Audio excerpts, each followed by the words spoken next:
Nene! Nene! Nene! Wala kang budget pambili ng phone. Pero, may budget tayo pambili ng shampoo ni Hana. So, mabibigyan pa natin si Tita Susan. Baka magtampo.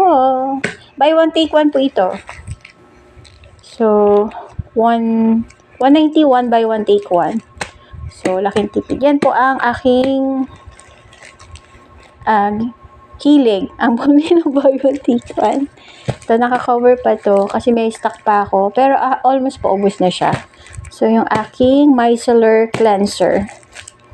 So, ayan. So, ayan. Yan lang naman po. Magkano na rin yan? So, ayan. Paubos na kasi yung stock ni Hana nandito sa QC.